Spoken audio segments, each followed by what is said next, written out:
बिस्मिल्लाहिर्रहमानिर्रहीम अस्सलाम वालेकुम। तो आज का जो हमारा टॉपिक है वो है गैस्ट्रो इंटेस्टाइनल पैथोलॉजी। इसमें हम जीआईटी की आलमोस्ट सब डिजीज़ को रिव्यू करेंगे, हर एक के बारे में जो इम्पोर्टेंट पॉइंट्स हैं उनको डिस्कस करेंगे। चलें शुरू करते हैं। जी तो जीआईटी पैथोलॉजी में सबसे पहले जो चीज़ हम डिस्कस करेंगे वो है सियालोलिथियासिस। ठीक है, स्लाइवरी ग्लैंड के रिलेटेड है ये disease. Stones in salivary gland duct more common in सब मैंडिबुलर ग्लैंड। स्लाइवरी ग्लैंड्स मुख्तलिफ होते हैं, पेरोटिड ग्लैंड हो गया, सब मैंडिबुलर ग्लैंड। इसमें सबसे जो कॉमन जो प्लेस है स्टोन्स के लिए वो सब मैंडिबुलर ग्लैंड है। ठीक है, नेक्स्ट चलते हैं एसोफेगस की तरफ। Achalasia, failure of lower oesophagus sphincter to relax. इसकी वजह से क्या होता है, प्रोग्रेसिव डिस्फेजिया होगा सॉलिड और लिक्विड बोथ के लिए। जबकि अगर ऑब्स्ट्रक्शन होगी एसोफेगस में तो उसको डिफरेंशिएट इस डिजीज़ से करने के लिए ये होता है कि वो सिर्फ सॉलिड के लिए होती है।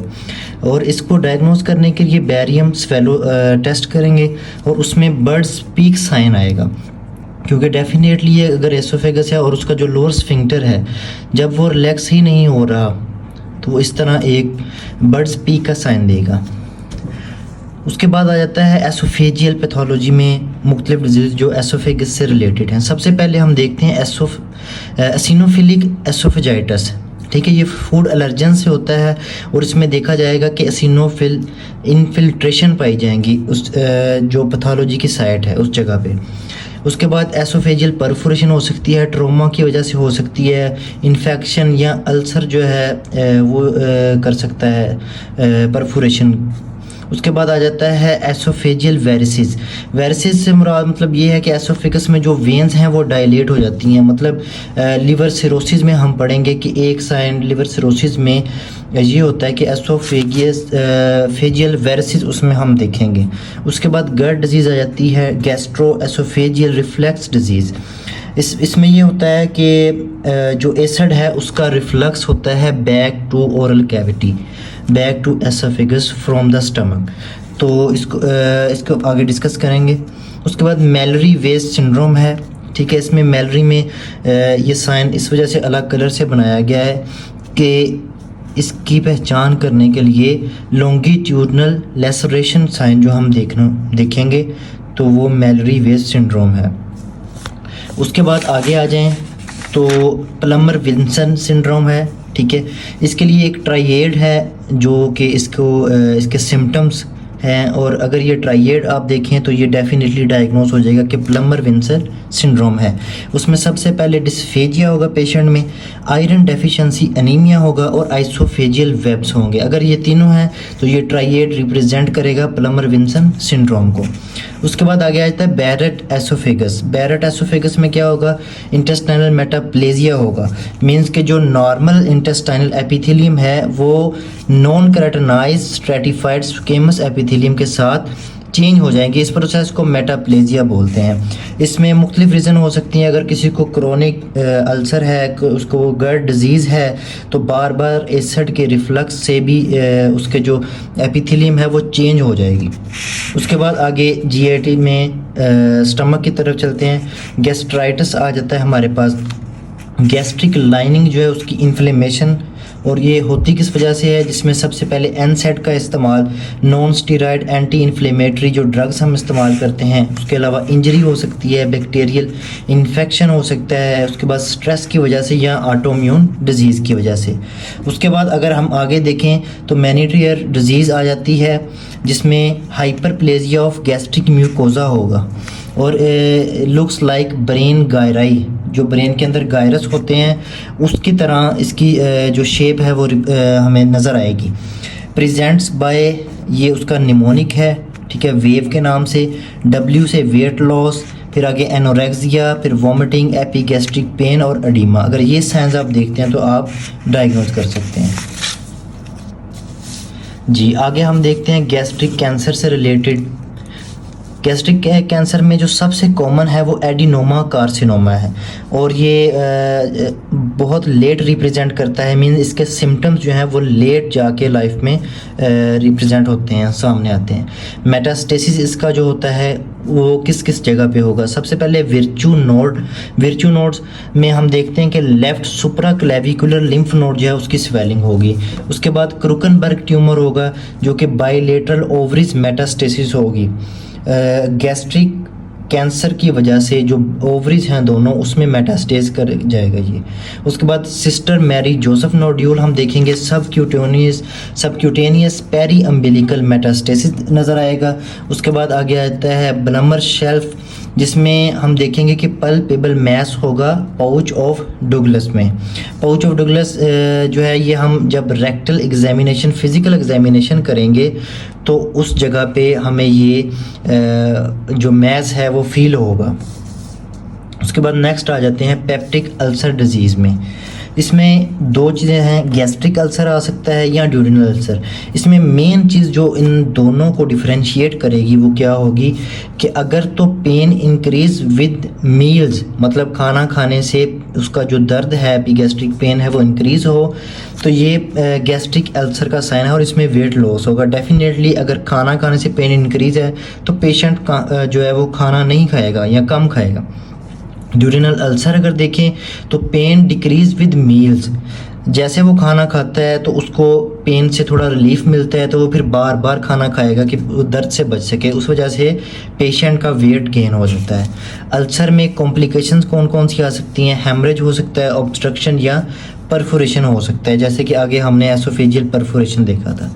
उसके बाद माल एब्जॉर्प्शन सिंड्रोम्स देख सकते हैं हम, उसमें से जो कॉमन सिम्टम्स जो सब में मेल एब्जॉर्प्शन सिंड्रोम में सब में देखी जाएगी वो कौन कौन सी हैं, can cause diarrhoea, steatorrhoea, weight loss, weakness, vitamin and mineral deficiency. Coeliac disease सबसे पहले आ जाती है। सीलिएक डिजीज़ में क्या होता है कि ग्लूटेन सेंसिटिव इंटेरोपैथी हो जाती है।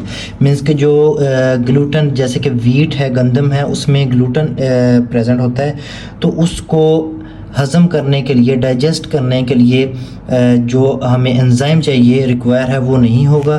तो उस वजह से जैसे ही पेशेंट जो है वो ग्लूटेन वाली कोई भी चीज़ खाएगा तो वो उसको उससे आगे सिम्टम्स आएंगे लाइक वॉमिटिंग वगैरह।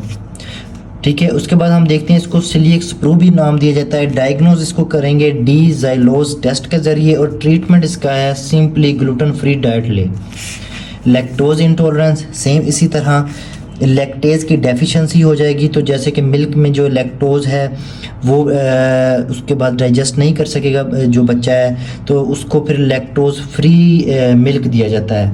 इसको डायग्नोज कैसे करते हैं, लैक्टोज हाइड्रोजन ब्रेथ टेस्ट से। उसके बाद हम देखेंगे पेंक्रियाटिक इनसफिशिएंसी। अब malabsorption of fat and fat soluble vitamins होगा, विटामिन B12 भी होगा ड्यू टू क्रोनिक पेंक्रेटाइटिस और सिस्टिक फाइब्रोसिस भी। उसके बाद ट्रॉपिकल स्प्रू है similar to coeliac sprue but इसमें डिफरेंस क्या है, रिस्पॉन्ड टू एंटीबायोटिक्स। वो एंटीबायोटिक्स को नहीं रिस्पॉन्ड करेगा क्योंकि उसका जो ट्रीटमेंट है वो ग्लूटेन फ्री डाइट ही है। ये एंटीबायोटिक्स से ट्रीट किया जा सकता है, usually seen in the resident और विजिटर्स ऑफ ट्रॉपिक्स एरिया। उसके बाद विपल डिजीज़ आगे आ जाती है। विपल डिजीज़ में क्या होता है, इन्फेक्शन विद ट्रोपोनीमा विपली। अच्छा जी, इसमें हम देखते हैं कि क्या क्या चीज़ पॉजिटिव है। फोमी मैक्रोफेज प्रेजेंट होंगे, पीएच पॉजिटिव होगा इसमें, कार्डियक सिंड्रोम इसमें और आर्थ्रालजिया। उसके अलावा न्यूरोलॉजिकल सिम्टम्स ये ट्राइएड भी इसमें मौजूद होगा। इसको हम विपल डिजीज़ का नाम देते हैं। उसके बाद आगे आ जाते हैं इन्फ्लेमेटरी बाउल डिजीज़। अच्छा, बाउल डिजीज़ जो है और बाउल सिंड्रोम दोनों थोड़ा सा डिफरेंस है कि जो सिंड्रोम है IBD है उसमें क्या होता है कि inflammatory bowel syndrome plus inflammation या अल्सर ये दोनों चीज़ उसके साथ शामिल होंगी। इन्फ्लेमेटरी बाउल डिजीज़ उसे नाम देंगे। इसमें दो आ जाती हैं, क्रोन डिजीज़ और उसके अलावा अल्सरेटिव कोलाइटिस। अब इन दोनों को डिफरेंशिएट करेंगे क्योंकि बहुत कॉमन है, ये एक ही डिजीज़ में आगे दो इसके वेरिएंट हैं। इसको दोनों को डिफरेंशिएट हम करते हैं। सबसे पहले इसकी location, crown disease any portion of GIT में प्रेजेंट हो सकता है।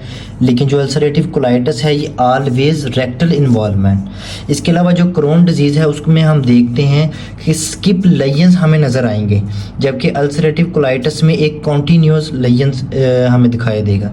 उसके अलावा क्रोन डिजीज़ में ट्रांसम्यूरल इन्फ्लेमेशन है, मीन्स के जो GIT की लेयर्स हैं, ट्रांसम्यूरल मीन्स के उसकी सब लेयर्स की इन्फ्लेमेशन उसमें नज़र आएगी, जबकि अल्सरेटिव कोलाइटिस में म्यूकोजल एंड सब म्यूकोजल इन्फ्लेमेशन होगी। उसके अलावा क्रोन डिजीज़ में कोबल स्टोन म्यूकोजा नज़र आएगा, जबकि हम अल्सरेटिव कोलाइटिस में देखें तो क्योंकि लॉस ऑफ हस्ट्रा जो लाइनिंग्स होती हैं GIT की वो ख़त्म हो जाएंगी, तो एक हमें सिंपल लेड पाइप अपीयरेंस नज़र आएगी। नॉन कैजिएटिंग ग्रैन्युलोमा नज़र आएगा इधर, जबकि इधर ये चीज़ नहीं होगी, यहाँ पे crypt, abscess, ulcer plus bleeding. Crown disease may or may not be bloody diarrhea, but ulcerative colitis will always show bloody diarrhea.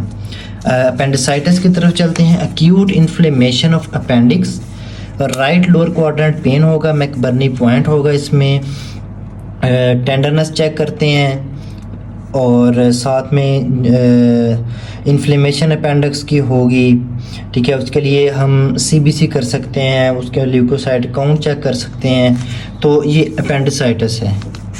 डाइवर्टिक्यूला of GIT, ठीक है। इसमें आगे देखते हैं कौन कौन से है। डाइवर्टिक्यूलम वैसे बोलते हैं ब्लाइंड पाउच जो कि एलिमेंट्री कनाल की, एलिमेंट्री ट्रैक की प्रोट्रूडिंग हो जाती है। डाइवर्टिक्यूलाइटिस, उसी जो डाइवर्टिक्यूलम है उसकी इन्फ्लेमेशन को डाइवर्टिक्यूलाइटिस बोलते हैं, ठीक है। इसमें लेफ्ट लोअर क्वाड्रेंट पेन नज़र आएगा, फीवर, ल्यूकोसाइटोसिस और ट्रीटमेंट इसका एंटीबायोटिक्स के साथ। ज़ेंकर डाइवर्टिकुलम ये फ्रेंजो एसोफेजियल फॉल्स डाइवर्टिकुलम है। फॉल्स से मुराद ये होगा कि उसमें सारी लेयर्स जो हैं उस डाइवर्टिकुलम में नज़र नहीं आएंगी, और ट्रू डाइवर्टिकुलम में सब लेयर्स का वो डाइवर्टिकुलम बना होता है। इसमें क्या क्या सिम्टम्स होंगे? Dysphagia, foul smelling, neck mass और common in elder males. Meckel diverticulum में अगर देखा जाए कॉन्जेनिटल एनोमली है, ट्रू डाइवर्टिकुलम है। Cause melaena, right lower quadrant pain, rules of 2 जो है ये इसमें मैकल डाइवर्टिकुलम में याद रखें कि 2 times more in males, 2 inches long, 2 feet from ileocaecal valve, 2% population में ये होता है। उसके अलावा common in first 2 years of life. उसके बाद आगे आता है हर्ट्सप्रंग डिजीज़, ठीक है, कॉन्जेनिटल मेगाकोलोन, ठीक है। उसमें हम करेक्टराइज को कैसे करेंगे कि ये गैंग्लियन एंटेरिक नर्वस प्लेक्सिस जो होता है उसके कमी की वजह से, lack of ganglion enteric nervous plexus, अब उसकी वजह से डेफिनेटली अगर ये GIT है ट्रैक, अब इस जगह पे सपोज एंटेरिक नर्वस प्लेक्सिस नहीं है तो इस जगह की पेरिस्टाल्टिक मूवमेंट वो नहीं होगी। पेरिस्टाल्टिक मूवमेंट नहीं होगी तो इस जगह से फूड को आगे नहीं हम भेज सकते, तो इसी जगह इकट्ठा होना शुरू हो जाएगा फूड इसके अंदर, आहिस्ता आहिस्ता ये ऐसे स्वेल हो जाएगा, तो इसको हम नाम दे देंगे मेगा कैलोन। तो फिर इसके लिए सिंपल जो इसका ट्रीटमेंट होता है वो ये होता है कि जो इतना एरिया है इसको रिसेक्ट कर दिया जाता है, रिसेक्शन इसका ट्रीटमेंट है।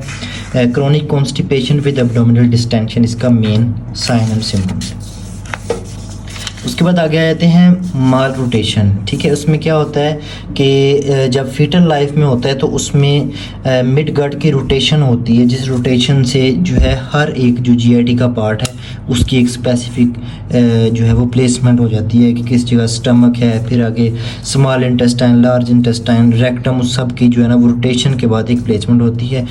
Anomaly of mid gut rotation and it can lead to volvulus और ऑब्स्ट्रक्शन। वेल्वुलस के बारे में आगे पढ़ते हैं। इंटरसेप्शन जो है ये क्या होता है? A proximal bowel segment into distal segment, मतलब फॉर एग्जांपल हम यहाँ पे डायग्राम बनाते हैं, ये है नॉर्मल GIT, ठीक है। स्टेटमेंट क्या है कि जो प्रोक्सिमल पार्ट है वो डिस्टल पार्ट के अंदर चला जाएगा इस तरफ को, मतलब ऐसे करके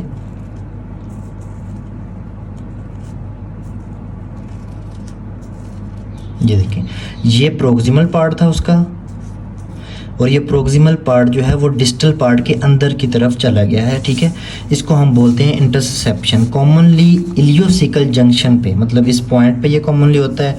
abdominal pain, with currant jelly dark red stool.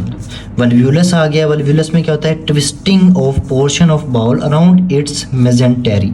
जो बाउल का जो कोई पोर्शन है वो अपनी मेजेंटेरी के इर्द गिर्द ट्विस्ट कर जाता है। Its mesentery mid gut volvulus. It's common in infants and sigmoid volvulus in elderly. ठीक है, मिड गट वोल्वुलस जो है वो इन्फेंट्स में और सिग्मोइड वोल्वुलस एल्डर में। Coffee bean sign on X-ray. Okay, उसके बाद आगे आ जाता है अदर इंटेस्टाइनल डिसऑर्डर्स जैसे कि acute mesenteric एस्कीमिया। Bowl flow block होने की वजह से स्कीमिया हो जाएगा, ब्लड पहुंचेगा नहीं वहाँ पे। रेड करंट जेली स्टूल्स में हम देखेंगे। उसके बाद एडहीजन से मुराद ये कि ये हमारा जीआईटी ट्रैक है, ठीक है, वो स्कार टिश्यू की वजह से किसी के साथ उसकी एडहीजन हो जाएगी। क्रोनिक मेजेंटेरिक इस्कीमिया जिसे इंटेस्टाइनल एंजाइना भी बोला जाता है, ठीक है। फूड एवर्जन इसमें होगा, वेट लॉस होगा, इलियस इंटेस्टाइनल हाइपोमोबिलिटी, कॉन्स्टिपेशन और लेस फ्लटस इसमें हमें साइन मिलेंगे। क्लोनिक पोलिप्स में growth of tissue with in colon, ठीक है। इसके आगे मुख्तलिफ हिस्टोलॉजिकल डिवीज़न है, हिस्टोलॉजिकल टाइप्स हैं, मुख्तलिफ हैं वो। कोलोरेक्टल कैंसर के बारे में अगर देखें तो हम अगर किसी मेल में स्पेशली 50 प्लस उसकी एज हो और उसमें आयरन डेफिशिएंसी एनीमिया हो तो हमें सबसे पहले we should consider colorectal cancer. Post menopausal females में भी इसको सस्पेक्ट करें। उसके बाद एप्पल कोर लयन जो है वो बैरियम अनीमा एक्सट्रीम में हमें दिखाई देगा।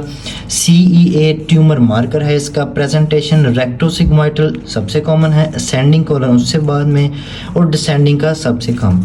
असेंडिंग में आयरन डेफिशिएंसी एनीमिया होगा विद वेट लॉस, ठीक है। और डिसेंडिंग कोलन में पार्शियल ऑब्स्ट्रक्शन होगी विद कोलिक पेन एंड हेमेटोकीजिया। इसमें हम देखें अब कि जो राइट साइड है, राइट साइड मतलब for example this is R, अब इसको ऐसे करें तो ये B बन गया, ठीक है। इससे याद रखना है कि जो राइट साइड है, राइट साइड में ब्लीडिंग होगी, इसकी वजह से आयरन डेफिशिएंसी एनीमिया होगा। लेफ़्ट साइड से हमने याद रखना है, इसको ऐसे करें तो ये O बन गया कि लेफ़्ट साइड जो है उसमें ऑब्स्ट्रक्शन होगी। उसके बाद जो लिवर पैथोलॉजी और बाइलरी ट्रैक मुख्तलिफ डिजीज़ हैं जैसे कि हेपाटाइटिस B मार्कर्स आ जाएंगे उसमें। उसके अलावा इसमें गॉल ब्लैडर डिजीज़ आ जाएंगी, पैंक्रियाटाइटिस आ जाएगा एक्यूट एंड क्रोनिक, ये सब लिवर सिरोसिस आ जाएगा। ये सब डिजीज़ जो हैं वो नेक्स्ट लेक्चर में करेंगे इंशाल्लाह। ओके, अल्लाह हाफिज़।